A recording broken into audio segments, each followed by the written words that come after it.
Kaleb Little, I'm the CEO of the Kansas Soybean Association and administrator of the Kansas Soybean Checkoff. We manage both the policy side and the outreach side and education and communications that the checkoff handles. And on the market development side, the international markets are really important to our soybean farmers and to the Commission.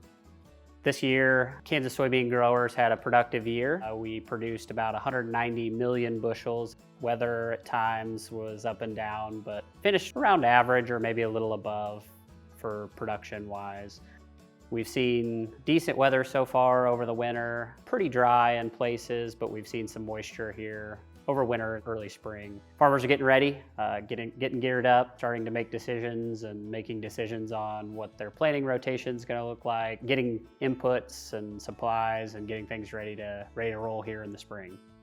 Goal is usually around mid-April, getting started with corn, early planting for soybean, mid to late April, and then really gets going in the May timeframe. We do actually have a decent amount of late planted soybeans as well. And part of that is following as a double crop rotation following winter wheat. So we'll have farmers who have wheat in the ground right now that it'll get harvested in May and even June and some even early July. So most of those producers get it off before July 4th, and they still have an opportunity to plant a real short season bean following some of that winter wheat. We have a pretty large planting window for soybean producers here in the state of Kansas. Part of that is just the difference in climate. There's a lot of variability and a lot of variety from east to west and the amount of moisture that producers get. Farmers are very interested in planting a lot of soybeans this year. We expect to be close or maybe a bit of an increase this year. And some of that is just the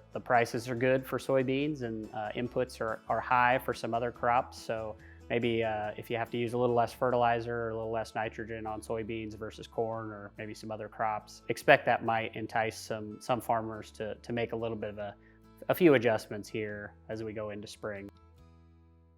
A large portion of Kansas soybeans do get exported, about 2/3 in some form or another. 1/3 of our beans leave the state as whole beans. The other 2/3 we process here in state or in the region. And then obviously soybean meal, soybean oil, those are international commodities as well. So in some form or another, we see a lot of our soybeans go down the river, go to the Gulf of Mexico and out those ports, but we also have a decent amount of some whole beans and a lot of soybean meal make its way out through the Pacific Northwest as well.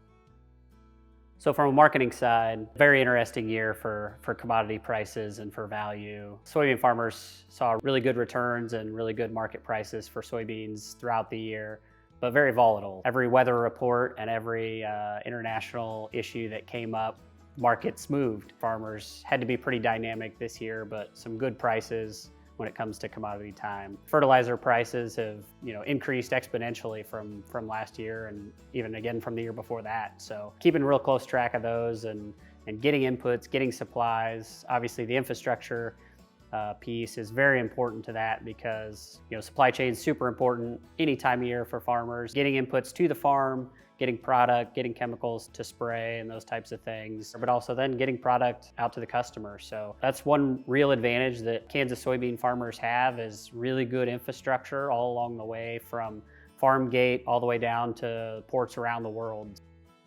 Top of mind for a lot of our producers is sustainability and conserving resources and being smart about how they produce those products from year to year because their biggest asset is the land and is the soil that they grow those crops on.